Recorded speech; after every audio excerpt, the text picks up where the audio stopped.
saya perlu ingatkan hal ini, coba lihat ini. Bahwa cinta uang ternyata membuat kita gagal dipimpin Roh Kudus. Dan membuat akhirnya kita dipimpin oleh musuh. Tadi waktu saya ke belakang sebentar, sebelum saya masuk ke ruangan ini, ada hal yang Tuhan ingatkan kepada saya.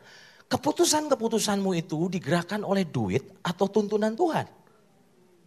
Deal-deal bisnis, tawaran-tawaran yang begitu menggiurkan dan menjanjikan. Keputusan untuk ambil itu atau tidak, pernah gak tanya Tuhan?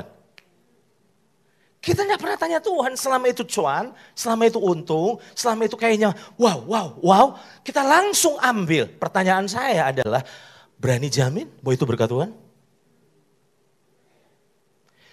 Tujuan dari pelajaran ini bukan berarti membuat kita jadi ketakutan. Tapi membuat kita jadi berjaga-jaga dan bijak. Tujuan saya adalah bukan berarti terus nanti tiap hari, ini berkat jerat, bukan itu. Terus kita jadi parno gitu, enggak. Cuma membuat kita jadi smart. Tahap? Untuk kita mulai gini, pastikan semua keputusan-keputusanmu itu tidak digerakkan oleh cinta uang. Satu buku yang baru saja saya baca, tulisan dari John Ramirez, dia punya background, ini hamba setan masa lalunya. Dia bertobat, terus dia tuliskan semua rahasia-rahasia yang dia pernah hidupi sebagai musuhnya Tuhan untuk menghancurkan banyak orang percaya. Di buku ini dia jelaskan bahwa dalam buku yang berjudul Membuka Kedok Iblis, dia tuliskan begini, kita perlu berdoa dan mendengar dari Tuhan sebelum kita bergerak kemanapun, karena iblis sedang mencari kesempatan untuk menyerang kita. Ia tahu bahaya keluar dari waktu Tuhan. Saya tertarik dengan kata ini. Ia tahu bahaya seseorang ini keluar dari waktu Tuhan. Ia akan membujuk Anda dengan sebuah tempat yang sepertinya lebih baik. Tetapi ingat, hanya karena sesuatu bersinar dan kelihatan baik bagi kita, bukan berarti Tuhan ada di dalamnya. Jadi berhati-hatilah, berdoalah sebelum Anda mengambil langkah selanjutnya. Iblis tahu bagaimana menempatkan Anda di sebuah lingkungan yang Anda tidak siap untuknya secara rohani. Tanpa bermaksud menyudutkan siapapun. Beberapa di antara saudara yang sekarang sedang mengalami kesulitan. Itu karena sebenarnya saudara cinta uang.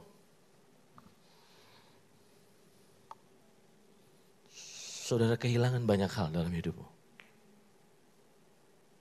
Kalau saudara telusuri dan evaluasi, semua keputusan-keputusanmu ternyata tidak dituntun oleh Tuhan, tapi digerakkan oleh cinta akan uang. Saya jadi ingat statement dari seorang namanya Dudung Hadi. Setiap pintu yang terbuka itu ternyata tidak harus dimasuki. Saya nggak perlu sebutin, ada satu hotel yang saya beberapa kali kalau di Bandung tidur di situ. Bermalam di situ. Gak selalu, beberapa waktu biasanya tidur di situ. Nah yang menarik dari hotel ini, setiap pagi kalau udah diberesin, itu kamar-kamar dibuka. Buat ventilasi mungkin maksudnya, itu dibuka. Nah sementara kalau saya tidur di situ biasanya saya butuh kerja, butuh bikin materi atau apa, nggak bisa di kamar karena mejanya kecil. Jadi ada ruangan tengah, itu meja, jadi saya bisa kerja di situ. Dan ketika saya ada di ruangan itu kamar yang ada di, berapa kamar, 10 atau berapa kamar, itu semua kebuka semua pintunya.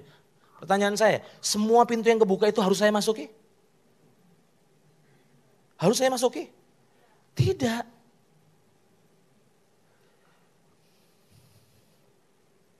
Dari sini saja harusnya membuat kita bertobat ya. Iya ya.